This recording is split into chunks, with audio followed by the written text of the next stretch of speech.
Lagi ini ada satu narasumber kita yang ditunggu-tunggu dan memang ini narasumber dari internal kita. Beliau adalah pakar sejarah, juga seorang manajer karena S3-nya dari manajemen pendidikan. Beliau sangat luar biasa. Kita sambut Dr. Iskandar M. Hum.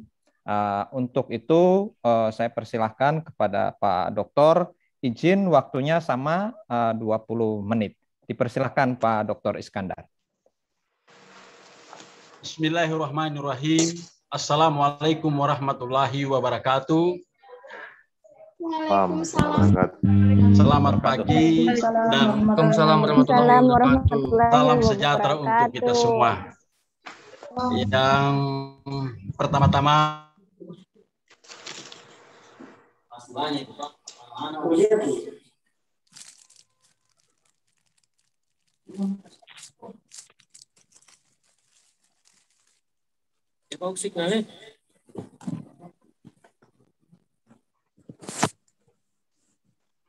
suaranya Pak Dr. Iskandar.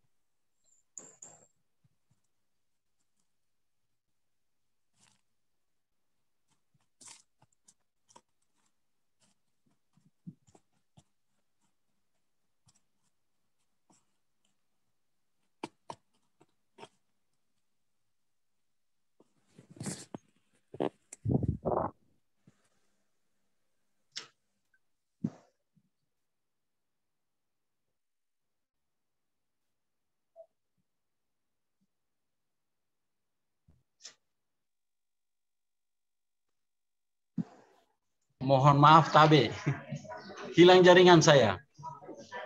Moderator? Ya, silakan Pak Dokter. Tiba-tiba terganggu lagi jaringan tadi. Ya. Saya ulangi, saya merasa bahagia ketemu dengan teman-teman, orang-orang hebat yang dalam hal ini diprakarsai oleh Bapak Dr. Rizal, insya Allah yang nantinya lagi tidak lama akan diuji untuk dilantik menjadi dokter juga. Yang saya hormati kepada Bapak Dr. Idaman Alwi MA. Alhamdulillah tadi saya sudah dengar juga, yaitu Kepala Pusat Studi Perbandingan Agama dari UHO Kendari. Kemudian yang saya hormati Bapak Dr. Abdul Muin MA, Koordinator Prodi Magister Ilmu Al-Quran Jakarta. Yang saya hormati Bapak Dr. Muhaimin Latif, Magister Education, Direktur International Office UIN Makassar, dan teristimewa sahabat saya, saudara saya, sama-sama alumni dari UNJ, yaitu Bapak Dr. Ali Hafid. Salam hormat Bapak Ali Hafid sebagai moderator. Yang siap ini Kakanda. Ya, dan kebetulan UIN Universitas Islam Negeri Dato Karama Palu ini kami sudah melakukan kerjasama yang dinaungi oleh pimpinan kedua universitas antara Tadulako dengan Universitas UIN. Karena tujuannya adalah tidak ada lain, yaitu bagaimana mengimplementasikan, mensukseskan program kementerian itu Merdeka Belajar, Kampus Merdeka. Amin, amin. Dan terima kasih Bapak Dr. Rizal yang menawarkan saya sebagai seorang juga pembicara. Saya bilang saya ini bukan pembicara, tetapi saya ini mau melengkapi dan menerima bersama-sama dengan tamu-tamu saya. Saya mau menjadi pendengar yang setia sebenarnya.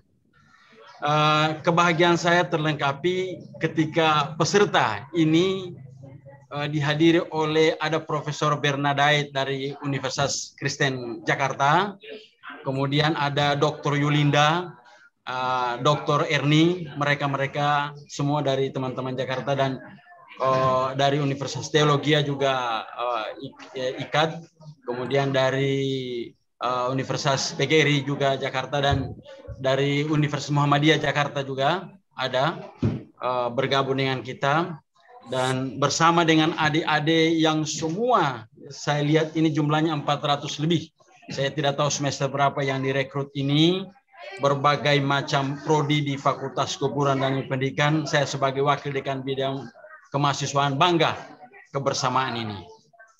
Kita mengisi keilmuan kita menggunakan waktu, apalagi hari ini adalah merupakan kuliah pertama, jadi kuliah perdana di Universitas Tadulako, dalam hal ini Fakultas Keguruan dan Pendidikan. Bapak dan Ibu sekalian, peserta seminar, ketika Pak Dr. Rizal sebagai koordinator prodi menawarkan saya sebagai salah satu mengisi acara ini, saya menanyakan siapa semua yang sebelumnya yang Bapak kali. Dia bilang, begini kan, ada 3 orang. Kebetulan dia sebut nama, saya bilang, aduh, saya bilang sudah cukup itu. Karena pasti materi mereka ini sudah mumpuni, apalagi berkaitan dengan terorisme, berkaitan dengan hal-hal multikulturalisme. Dia bilang tidak, Kanda harus tampil juga. Oke, saya tampil juga, tetapi saya melengkapi apa yang mereka mungkin tidak sampaikan. Oleh karena itu kehadiran saya ini, kalau tadi ada istilah yang Bapak sampaikan yang terakhir tampil itu adalah bagaimana kita melihat itu menjembatani, memperkuat harmoni itu dari dalam.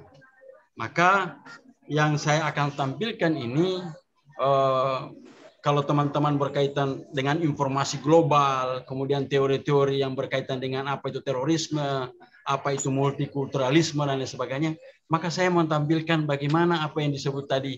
Nanti akan saya sebut itu apa disebut oleh penampil yang terakhir tadi narasumber itu, Totua Ngata. Apa itu Totua Ngata?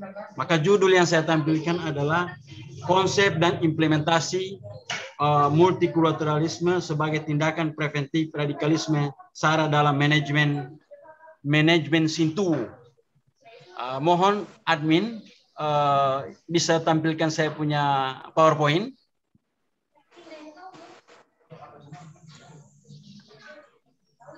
Saya barangkali ini sesuatu hal yang mungkin penting. Kalau di mana di Ambon ada namanya Pela Gandong, maka saya perkenalkan juga salah satu local wisdom atau yang mungkin local genius yang dimiliki oleh tetua-tetua kita, orang tua itu adalah konsep Sintu. Next. Jadi konsep implementasi multikulturalisme. Kemudian ini saya punya di tas. Mudah-mudahan ada yang mau kita kira sharing lagi ke depannya.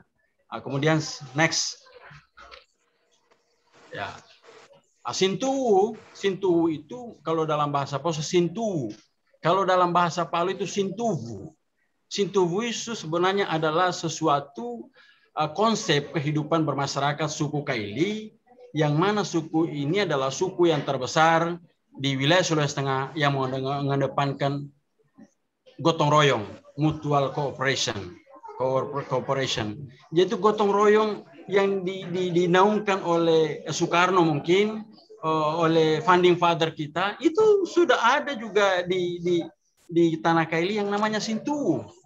Artinya secara idealismenya ada keikhlasan, ada sukarela, rela berbagi, rela memberi tanpa mengharapkan imbalan.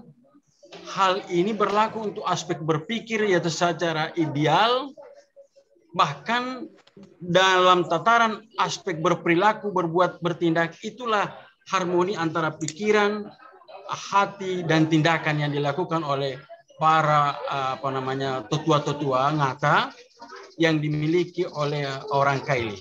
Next. Nah, dalam latar belakangnya ini adalah bagaimana kita melihat latar belakang konsep itu. Mereka sadar benar bahwa sebagai manusia itu mereka menganggap bahwa dia adalah makhluk Tuhan, sebagai makhluk sosial, sebagai makhluk individu, dan sebagai makhluk Tuhan sosial individu ini tentu ada perbedaan perilaku dan harus disadari benar ketika kita di dalam melakukan interaksi dalam masyarakat.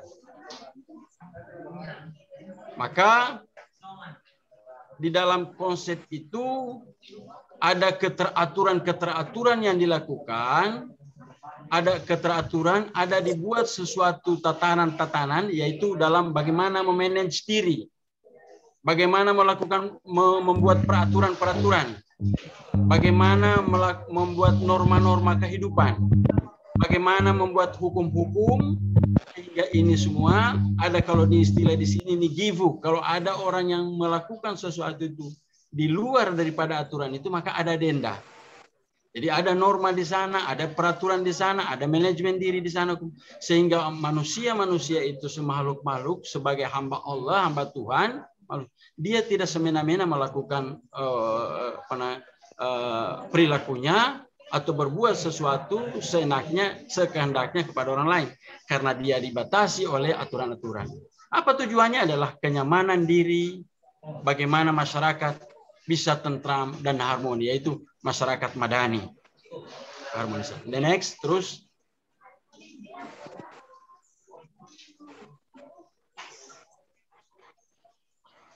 Nah, dalam etnik Kaili ini atau suku Kaili ini adalah merupakan suku yang ada terbesar di Sulawesi Tengah. Ada dia sebaran-sebarannya di Palu, Donggala, Parigi, Mautong, Kabupaten Sigi, Kabupaten Poso, dan bahasanya juga terdiri dari 30 rumpun bahasa, yaitu bahasa ibu atau bahasa Ledo yang dinamakan. Ada Rai, ada Ledo, ada Ija, ada Da'a, macam-macam. Nah, benar tadi ini perilaku-perilaku dalam konteks yang namanya tadi Sintuwu, yang dia lakukan di dalam berbagai macam rana-rana atau aspek kehidupannya. Misalnya beraktivitas, ada di sana Balia, ada di sana Rego, ada di sana Pogoti, Podoa, Posalama, Posuna. Balia itu adalah salah satu tarian religi yang selalu ditampilkan. Rego juga begitu, yaitu Rego adalah bagaimana masyarakat itu merayakan sesuatu yang kalau ada kesuksesan, ada keberhasilan. Pogoti itu adalah bagaimana mereka bersama-sama untuk merayakan menghadiri acara pengantin.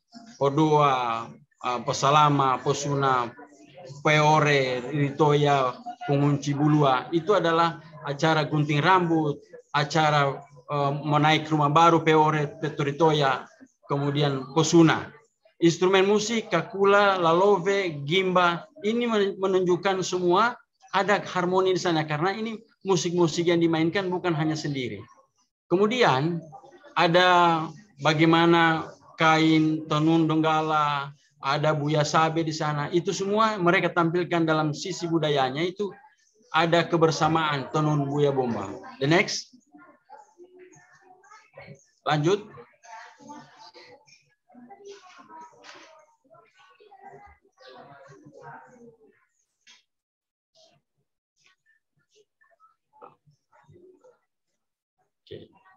Nah, ini dalam manajemen Sintuwu, maka ada ide, ada rencana, ada yang diinginkan. Maka itu tidak hanya serta-merta ide itu yang muncul ketika dia dari dirinya sendiri, lalu kemudian tidak melibatkan orang banyak, tetapi mereka harus melibatkan. Makanya ada namanya Libunto Dia, ini adalah bagaimana harmoni, bagaimana dibicarakan sama-sama. Libu itu pertemuan orang banyak. Libu Maradika pertemuan dengan orang-orang yang didengar tadi itu. Ada yang disebut tadi Totuangata, orang-orang yang berpengaruh sebagai tokoh.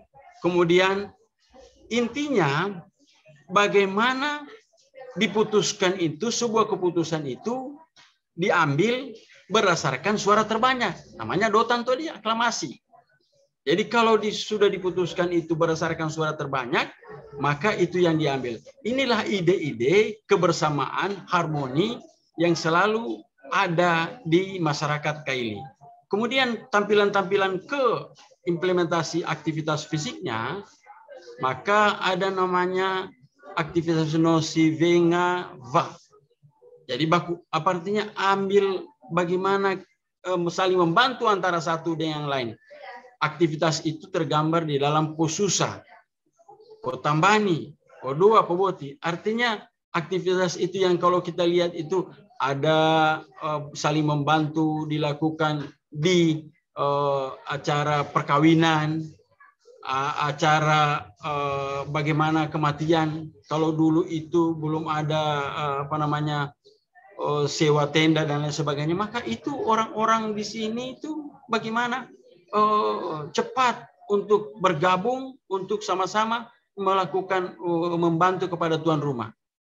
Kemudian aktivitas pemimpin yang itu Maradika, yaitu sebagai pemimpin, sebagai tetua ngata, apa yang dia lakukan? Kegiatan yang dia lakukan untuk menjaga keteraturan dalam masyarakat, maka dia menempatkan dirinya sebagai orang yang bisa didengar. The next.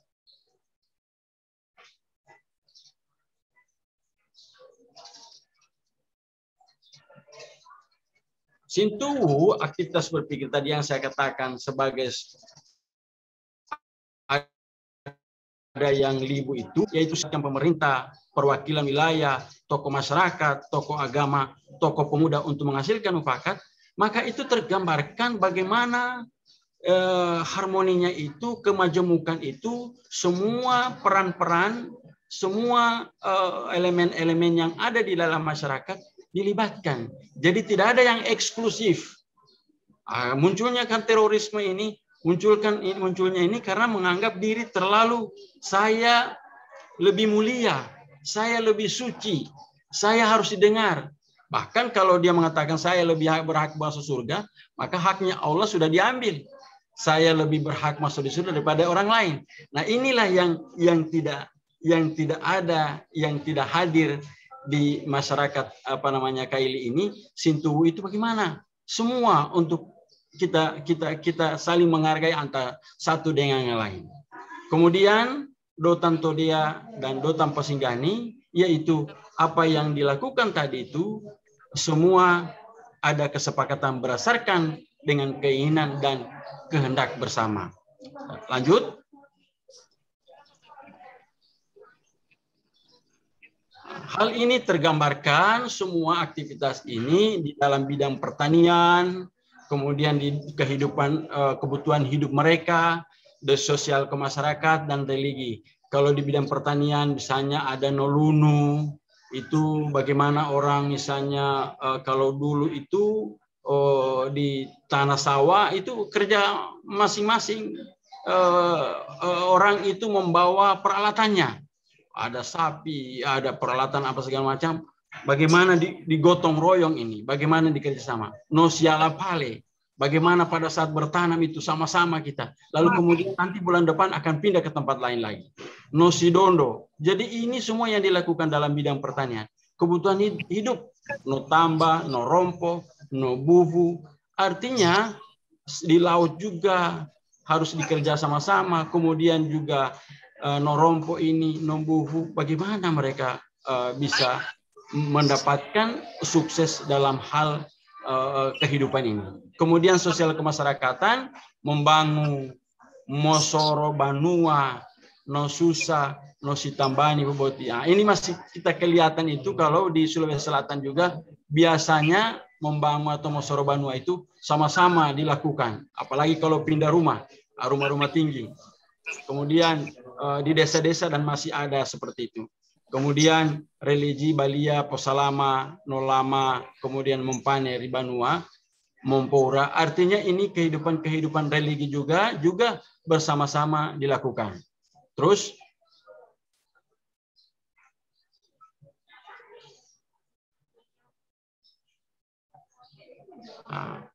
apakah manajemen Sintu itu? Karena saya dari manajemen, maka saya mencoba untuk mengaitkan bagaimana di dalam manajemen itu, ilmu manajemen mengorganize sesuatu. Ada perencanaan di sana. Perencanaannya apa ya? Dibuatlah norma-norma, aturan-aturan hukum, ada tentang kehidupan bersama dan bersahaja. Itu pun mereka buat di dalam bahasa-bahasa Kaili kan, yang sederhana. kemudian bagaimana mengorganisasi suatu rencana tadi dilaksanakan secara bersama oleh masyarakat maupun pemerintah tanpa adanya paksaan. Kemudian bagaimana kepemimpinannya di sana, bagaimana bisa berjalan secara formal berada di dalam pembinaan kepala desa atau punggawa. Kemudian perangkat-perangkatnya juga. Kemudian setiap desa juga memiliki dewan adat. Kemudian setelah itu dikontrol bagaimana kegiatan-kegiatan ini dilaksanakan tadi, ada yang salah, ada yang belum terlaksana, di mana letak kekeliruannya, maka ada sanksi kalau itu ada keliru, di mana sanksi sosial, di mana masyarakat akan menilai apa dan bagaimana seseorang di tengah masyarakatnya. Jadi hal-hal ini semua tergambarkan di dalam aspek Sintuwu ini, yaitu harmoni atau yang sering disebut Nosarara Nosabatutu ini adalah bagaimana dianggap bersaudara dan satu sepenanggungan. Jadi ketika kita bersaudara, maka bagaimana juga kita sama-sama senang, sama-sama saling membantu antara satu dengan yang lain. The next.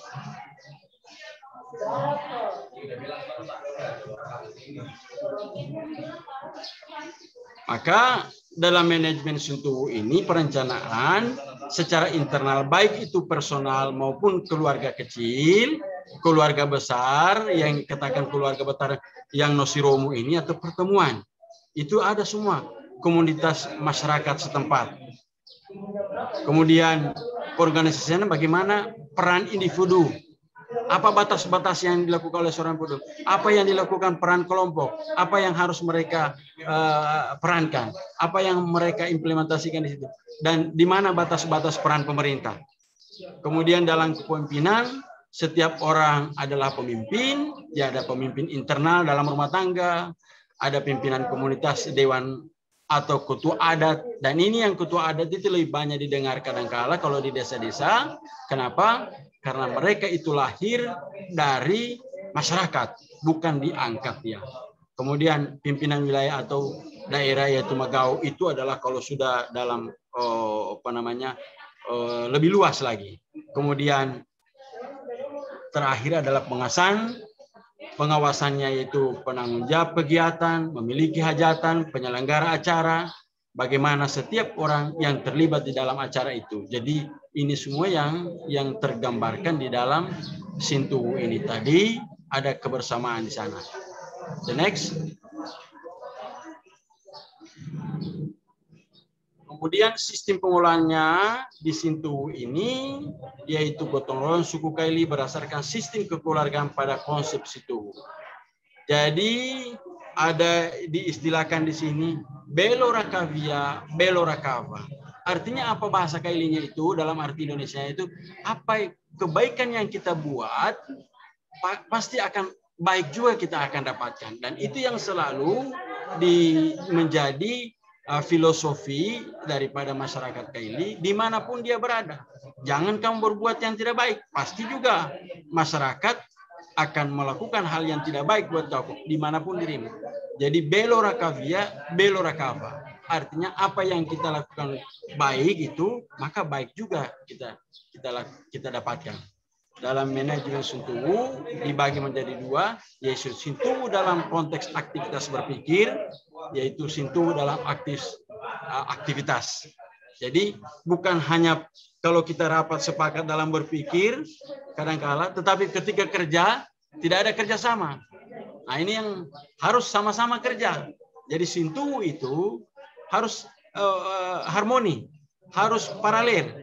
Ketika kita bersepakat memutuskan sesuatu dalam pikiran, maka juga harus dalam konteks aktivitas harus juga ada kebersamaan di sana. Jadi pengolahan Sintuwu akan berhasil jika didukung oleh 3 komponen, yaitu individu secara pribadi, keluarga, masyarakat, dan pemerintah. The next. Lanjut. Multikulturalisme dan Sintuwu, yaitu dalam setiap kegiatan Sintuwu, baik aktivitas berpikir maupun aktivitas fisik, tidak membedakan golongan. Nah, ini yang penting. tidak membedakan golongan yang berlatar belakang oleh suku, agama, dan ras. Yang saya mau sampaikan di Palu ini, kalau kita melihat, memang suku Kaili ini di mana-mana. Dan semua yang namanya suku ada di Palu. Baik itu Jawa, Sumatera, Sulawesi, Kalimantan, apa segala macam. Ini menunjukkan bahwa bahkan di sini ada namanya Kampung Arab. Bahkan di sini ada namanya India, komunitas India. Ada juga komunitas Cina. Dan syukur alhamdulillah ini harmoni. Kenapa? Karena itu tadi yang tidak melihat dari suku ini yang membedakan antara satu dengan yang lain. Karena bukan itu yang menjadi perbedaan. Semua masyarakat yang ada di lingkungan sekitar terlibat secara bersama semua kegiatannya dilakukan. Kemudian semua menyatu di dalam harmoni, kehidupan yang dijiwai oleh keinginan untuk berbagi, saling memberi. The next. Izin, Pak Dokter, 2 menit lagi. Iya. Terus terakhir. Ini yang saya sampaikan. Mosinggani kita marisi, mosintuwu kita maroso, morambanga kita marasa. Artinya ini semua tergambarkan mana filosofisnya. Mosinggani kita marisi. Bagaimana sama-sama kita kuat. Ya. Jadi jangan hanya pikir senangnya saya, susahnya komio, susahnya ente, susahnya kalian. Mosintu kita maroso. Artinya sama-sama kita kuat. Sama-sama kita hidup. Sama-sama kita jaya. Morambanga kita merasa. Bagaimana kita saling merasakan itu nikmatnya. Bagaimana kita sama-sama merasakan kesuksesan. Saya kira itu yang tergambarkan di dalam konsep situ ini. Sehingga menurut saya terorisme, radikalisme ini adalah produk-produk yang luar yang didatangkan. Kalaupun model-model yang ditawarkan untuk misalnya menangkal ini, bagaimana ancaman-ancaman ini, saya kira tidak lengkap karena itu juga tidak sesuai dengan budaya kita. Kita gali budaya kita, bagus dan genius. Terima kasih. Inilah paparan saya untuk melengkapi ya apa yang belum disampaikan tadi. Mohon maaf. Terima kasih kepada kita semua. Dengan kekurangan yang ada, saya merasa terima kasih dengan moderator hebat. Kemudian dari 3 pembicara, utamanya koordinator Prodi Pak Dr. Rizal yang sudah menghadirkan kawan-kawan baru saya untuk kita saling sharing. Terima kasih teman-teman dari WIT. Assalamualaikum warahmatullahi wabarakatuh. Oke, terima kasih. Waalaikumsalam warahmatullahi wabarakatuh. Terima kasih Pak Dr. Iskandar warahmatullahi wabarakatuh. Terima kasih ini juga dihadiri oleh teman-teman dari perguruan tinggi lain, Ibu Prof. Bernan, Bu Yuli, lalu Universitas Muhammadiyah, Jakarta, dan Sulawesi Selatan juga ya. Sangat luar biasa pesertanya. Dan berikan applause dengan memberikan reaction. Di reaction itu ada tepuk tangan dan jempol ya. Oke, kita applause untuk beliau dan boleh juga memberikan reaction jempol atau di selanjutnya kita akan masuk ke tahap yang kedua, yakni tanya jawab.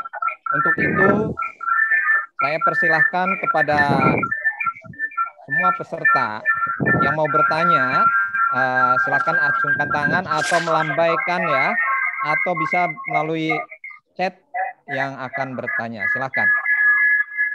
Ini ada Arum ya, lalu Faradina dan Nur Fahril ya. Oke, Arum dulu, baru Faradina. Ini perempuan semua, yang laki-laki nanti sebentar. Kita tolong nanti admin itu bisa mengingatkan ya. Multikultur ini, Pak. Silakan Arum dulu.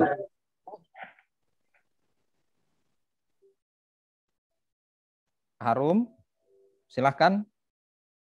Mau bertanya? Mute-nya dibuka, mute-nya dibuka. Mute-nya dibuka. Ya. Boleh. Ya, saya mau bertanya tentang Kalau untuk di guru SD ini, kan tadi pembahasan tentang radikalisme yang sangat rentan dengan anak-anak mahasiswa, gitu. Ya. Nah, bagaimana dengan kami yang berada di sekolah dasar untuk menerapkan nilai-nilai anti radikalisme terhadap siswa-siswa kami yang notabene-nya itu masih anak-anak gitu, di bawah umur gitu, Pak. Apakah ada kiat-kiat tertentu untuk menerapkan nilai-nilai anti radikalisme supaya generasi mendatang itu sudah paham secara tidak langsung tentang radikalisme itu seperti apa. Terima kasih, Bapak. Ya, ini untuk semua narasumber ya? Atau siapa ini? Arum? Ya. Untuk siapa ini ditujukan? Boleh narasumber yang pertama saja. Narasumber yang pertama. Oke. Ya. Untuk narasumber yang pertama ya. Oke, selanjutnya terima kasih banyak ya, Arum. Oke, selanjutnya Pak Faradina. Silakan. Ya. Assalamualaikum Simple, warahmatullahi wabarakatuh. Perkenalkan Mas Faradina Ulila Curu dari Prodi PGSD. Maaf Pak, langsung ke pertanyaannya. Apa sumber perdamaian dari radikalisme dan terorisme itu sendiri? Demikian. Oke. Pertanyaannya untuk siapa ini? Semua? Untuk narasumber kedua boleh. Untuk narasumber kedua ya. Ya, makasih. Oke, terima kasih. Ini Pak Yusdi ya, Yusdi. Silakan. Baik Pak, terima kasih Pak. Assalamualaikum warahmatullahi wabarakatuh. Waalaikumsalam warahmatullahi wabarakatuh. Ramaikan Pak Dr. Kang Ali. Ya. Mungkin ke Pak kita punya Tuaka Pak Dr. Iskandar berkaitan dengan konsep tubuh yang ada di Tanah Kali. Tadi sedikit banyak beliau menegaskan berkaitan tentang tubuh dalam berpikir atau aktivitas berpikir dan kemudian aktivitas fisik. Yang keduanya yang kemudian harus sinkron atau bersinergi antara hasil karsa, hasil pikir dengan hasil fisik. Olehnya mungkin bisa Pak Dokter, mungkin Pak Iskandar bisa mengaitkan konsep tubuh itu bagaimana kemudian di bawah dengan dimaknai dengan konsep keimanan yang kemudian bersinergi antara hati, akal, pikiran, dan kemudian juga aktivitas fisik. Mungkin apakah memang dari aspek religi di Tanah Kaili ini dengan konsepsi tubuh itu juga terinspirasi dari sebenarnya nilai-nilai religi yang dulu di bawah kita punya para alim ulama yang ada di Tanah Kaili ini. Saya kira itu mungkin bisa dijabarkan mungkin dari aspek sejarahnya seperti apa. Saya kira begitu Pak Dr. Ali. Oke, terima kasih Pak Yustin. Selanjutnya ini ada Munifa Said ya. Silakan. Assalamualaikum warahmatullahi wabarakatuh. Waalaikumsalam warahmatullahi. Nama saya Munifa Said dari Prodi PGSD. Pertanyaannya saya Pak, bagaimana tanggapan Bapak mengenai jikalau memang ada dosen yang menanamkan paham radikal atau nasihat kepada mahasiswanya, akan tetapi mahasiswanya tidak sadar akan hal tersebut. Terima kasih Pak. Oke, terima kasih Munifa. Ini untuk narasumber yang ketiga ya, lebih tepat itu ya, menanamkan sikap. Oke, selanjutnya Sri Wulandari. Sri Wulandari ya, silakan. Assalamualaikum warahmatullahi wabarakatuh. Perkenalkan, nama saya Sri Wulandari dari Prodi PGSD. Saya ingin bertanya, jika ada kelompok atau individu yang sering merundung kafir atau menyalahkan ibadah orang lain yang berbeda dengan ibadah yang dia lakukan, apakah bisa dikatakan dengan radikal? Terima kasih. Oke, terima kasih. Ini mungkin bisa untuk semuanya ya, semua narasumber. Oke, kita 5 penanya dulu, nanti kita akan buka kembali season yang kedua, dan tentunya untuk semua narasumber ya. Oke, Untuk itu saya persilahkan dulu kepada narasumber pertama. Dipersilahkan, Pak Dokter. Terima kasih. Assalamualaikum warahmatullahi wabarakatuh. Waalaikumsalam warahmatullahi wabarakatuh.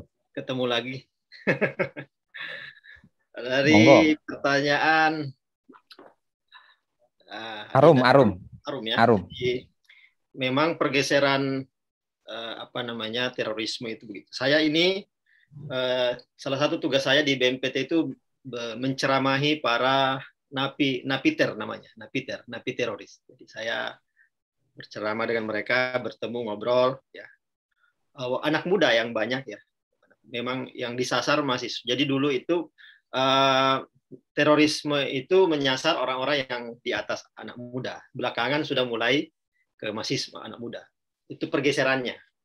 Pergeseran yang lain adalah mereka dulu berkelompok, sekarang sendiri-sendiri. Soliter istilahnya. Jadi para soliter, mereka sendiri-sendiri. Jadi tidak lagi berkelompok. Mereka tidak berada dalam jaringan yang misalnya disebut JAT atau apa. Mereka itu sendiri-sendiri belajar di YouTube dan sebagainya. Walaupun jaringan pemahamannya sama. Ada jaringan pemahaman, tapi tidak ada jaringan organisasi lagi ya, seperti sebelumnya. Ya, itu. Nah, kalau ditanyakan misalnya bagaimana dengan SD, apakah mereka juga rentan? Nah, mereka menyasar lebih jauh lagi. Jadi mereka itu semakin muda. Mereka sekarang tidak berpikir lagi calon-calon pengantin yang akan meledakkan bom besok atau hari ini. Tetapi mereka sedang menyasar juga. Maka jangan heran di banyak sekolah yang kalau mereka tidak bisa menembus sekolah yang misalnya dididik oleh Kang Ali misalnya punya sekolah, mereka nggak bisa masuk karena ada Kang Ali yang jaga di situ. Maka mereka bisa sekolah-sekolah sendiri. Ada sekolah-sekolah sendiri yang mereka bangun yang sering luput dari koordinasi dari Kementerian Agama maupun Kementerian Pendidikan. Ya. Mereka itu biasanya memasuki itu atau mengambil alih. Ya, kalau dulu tahun berapa itu ada pengambil alihan masjid, ya tradisi masjid diganti. Nah sekarang sekolah juga menjadi sasaran mereka, walaupun sekolah agak berat ya. Karena pengurusnya ada yang biasanya masjid itu karena pengurusnya sering tidak ada maka diambil alih oleh mereka secara halus. Nah belakangan mereka bikin sekolah-sekolah sendiri, maka tidak heran misalnya kita sering melihat sekolah pawai Muharram pakai senjata, ya pakai apa dan macam-macam. Itu biasa. Mengapa? Karena ya ini ada keteledoran di sana. Jadi benar yang disebut oleh Dr. Muhaimin Latif tadi bahwa kita lah semua orang ya mahasiswa di sini dan ya termasuk saya adalah benteng yang penting yang akan menjaga anak-anak kita, adik-adik kita di SD itu. Kenapa? Ya mereka memfilter di sana. Kita tidak bisa mengintervensi sekolah mereka, tidak bisa. Kita hanya bisa mengintervensi sekolah kita. Tetapi dengan kuatnya intervensi sekolah kita, ini sama dengan logika vaksin sungguhnya. Sekolah kita sudah divaksin, maka kita akan mengalami herd immunity untuk terorisme. Herd immunity untuk radikalisme. Karena kita mewarnai lebih dominan. Kita tidak bisa mengubah mereka. Ideologi itu susah ditembus. Tetapi kita bisa mewarnai orang-orang kita sendiri, sehingga kita mengalami herd immunity dalam hal terorisme dan radikalisme. Ya, kita tidak perlu mengajari mereka. Kita mengajari orang-orang kita saja. Dan itu cukup kalau kita bisa secara maksimal mengajarkan kedamaian kepada siswa-siswa itu. Siswa itu dari awal diajarkan tentang perbedaan. Ditunjukkan bedanya. Tidak perlu diajari mereka tentang apa itu terorisme, tidak perlu. Kalimat-kalimat itu jangan keluar dari kita. Jangan sampai mereka mengenal kalimat itu. Bahkan kata toleransi juga tidak perlu. Langsung dikasih contoh. Ya. Karena bagi anak-anak kecil itu, contoh itu lebih masuk daripada kata-kata, ya, daripada konsep. Mereka lebih langsung melihat contoh daripada konsep. Saya kira itu tanggapan saya saja. Nanti tentang pertanyaan lain saya kira lebih ahli narasumber yang berbeda. Oke. Terima kasih, Kang Ali. Oke, terima kasih Pak Dr. Abdul Muid. Sangat luar biasa jawabannya, simpel dan mengena sekali ini. Oke, selanjutnya kepada narasumber kedua, Pak Dr. Idaman, ini tentang sumber perdamaian. Monggo dipersilahkan pertanyaan dari para Dina. Dipersilahkan Pak Dr. Idaman.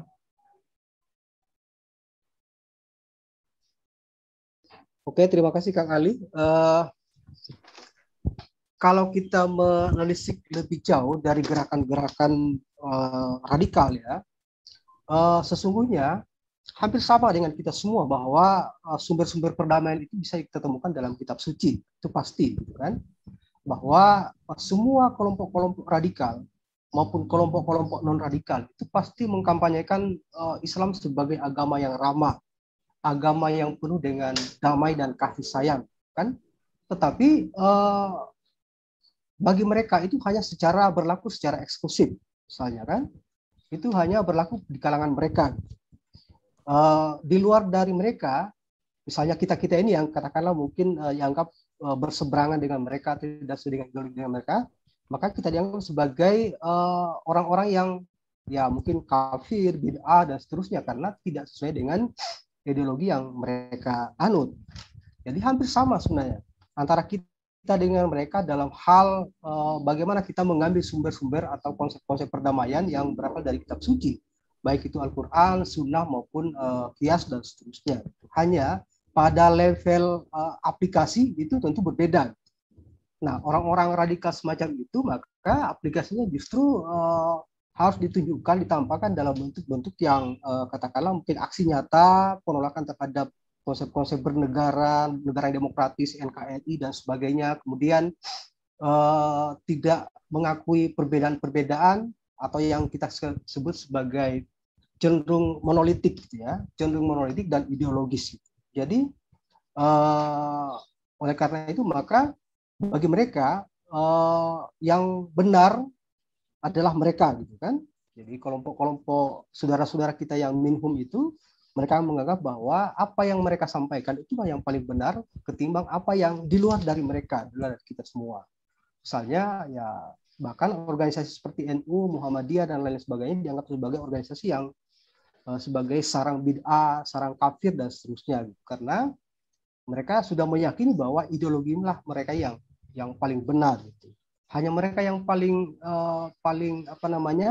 yang berhak mengemukakan, menunjukkan bahwa Islam seperti itulah yang mereka yakini paling benar di negeri ini. Saya kira itu komentar saya, Pak Ali, Kang Ali. Kasih. Oke, terima kasih banyak Pak Dr. Idaman. Oke, selanjutnya ini ada pertanyaan untuk pertanyaan ketiga Pak Justin ya, tentang konsep Sintufu. Lalu hasil fikir dan fisik bisa diintegrasikan ke dalam konsep keimanan. Ini untuk narasumber keempat, kepada Pak Dr. Iskandar, dipersilahkan.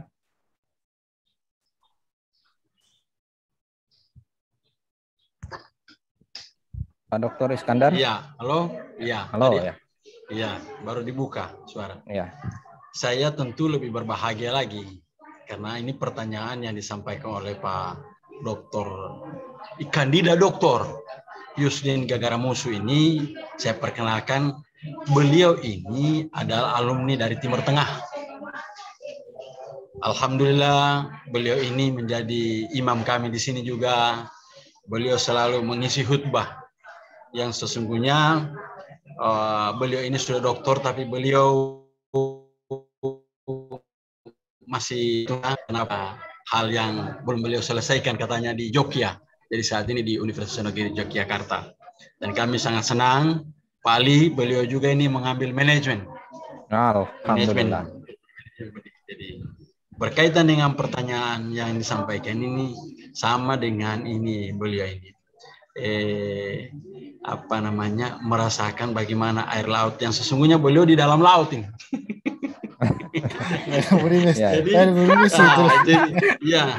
Yang sesungguhnya beliau di dalam laut. Ini ada kandidat dokter juga Aris nih, Firmansa ini. Ada juga ini Dokter Herlina kan. Jadi saya itu kadang-kala kalau menghadapi junior saya ini, semua pembicara yang bertiga tadi, saya juga harus hati-hati dengan mereka.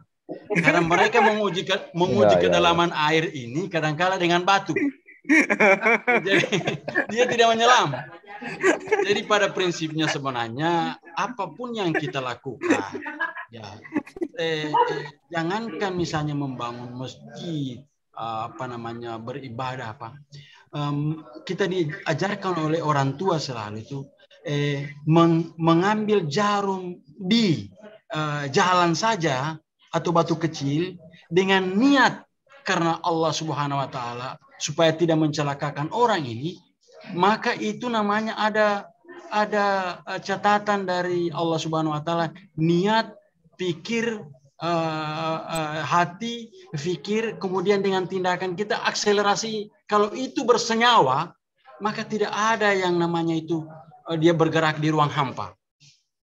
Maka konsep Sintuwu ini yang dilakukan oleh orang tua, yang hilang ini ada rohnya saat ini. Ada Sintuwu itu ketika kita berbicara saja di rapat. Bagaimana kita berbusa-busa itu melakukan musyawarah dengan konsep, dengan teori ini segala macam. Bukan kebenaran yang dibicarakan, tapi pembenaran. Dengan argumentasi, dengan teori seperti ini. Tetapi ketika pada tataran implementasi tadi, sudah lain. Kalau orang Palu bilang itu sepakat-sepakat tai kambing. Begitu nanti di dalam katanya bersama, kemudian di luar sudah hata hambur. Nah, kenapa? Karena tidak diawali dengan niat yang nawaitu yang suci tadi, karena ridho Allah. Saya selalu teringat dengan apa yang disampaikan oleh Ustadz. Kebetulan Ustadz semua di depan saya ini penceramah tadi.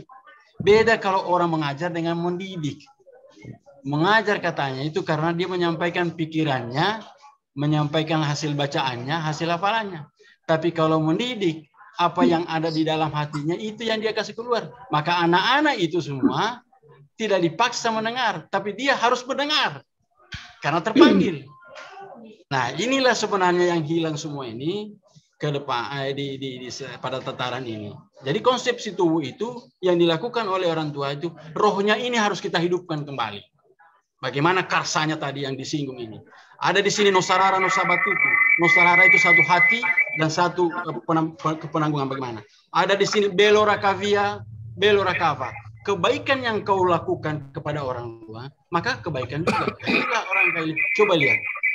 Orang-orang yang luar datang di sini tidak pernah kita melarang apa-apa. Silakan. Welcome. Ya, bagaimana? Itu kadang-kala kebaikan kita, tinggal di rumah dulu. Atau tinggal di rumah berapa hari, tidak usahlah, kita makan sama-sama dan sebagainya. Kenapa? Itu yang dilakukan oleh orang-orang tua dulu, karena mereka tidak menolong orang bukan berdasarkan agamanya, bukan berdasarkan sukunya, bukan berdasarkan rasnya, tetapi lihat dia sebagai manusia. Ada kemanusiaan di sana. Kalau itu yang kita lakukan, siapapun harmoni kita. Maka terorisme ini cuma melihat yang saya lihat dalam pikiran mereka, tataran pikiran mereka ini, karena mereka menganggap mereka lebih baik dari orang lain. Dan ini juga organisasi. Organisasi ini dia pasti tujuannya bagaimana memperbanyak anggota-anggotanya. Dan di organisasi punya tujuan, ada yang tercatat dan ada yang tidak. Jadi kalau ada yang tidak tercatat yang namanya organisasi tanpa bentuk, ya yang begini-begini kan. Jadi semua sebenarnya ada misi yang dimainkan.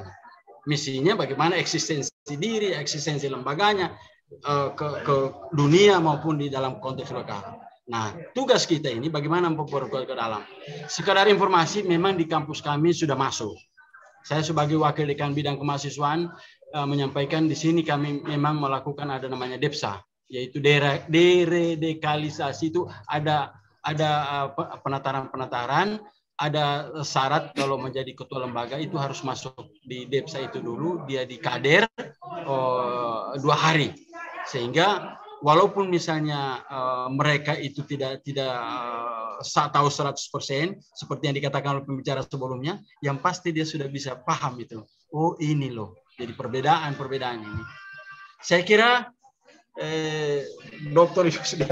Terima kasih Toka. Mohon maaf semua pembicara.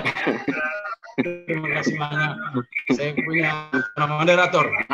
Oke, terima kasih Pak Dokter Abang Kumis. Nah, sangat luar biasa. Saya sedikit bercerita tentang Abang Kumis ini, Pak Dokter Iskandar. Ketika di Hong Kong, beliau itu di Disneyland.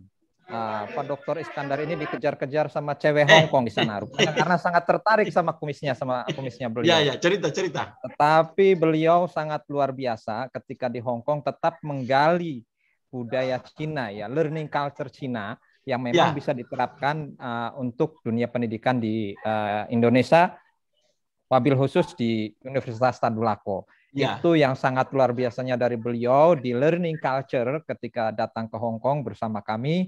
Beliau sangat luar biasa tetap menggali budaya Cina dan seperti apa sih budaya Cina yang bisa diadopsi dan tentunya bisa ditiru dan diterapkan di perguruan tinggi ataupun di pendidikan. Ini sangat luar biasa dan Cina itu sangat multikultur juga, sangat banyak warganya, tetapi bisa termanage dengan baik dan ada beberapa hal kelemahan-kelemahannya juga. Itu yang kami dapat dan itu pelajaran sangat berharga. Pak Dr. Iskandar dikejar-kejar sama cewek di Hong Kong ini pada saat di Disneyland itu Pak Kiai Muid itu beliau sangat luar biasa, makanya saya sebut Abang Kumis. Ada sejarahnya di Hong Kong. Ya.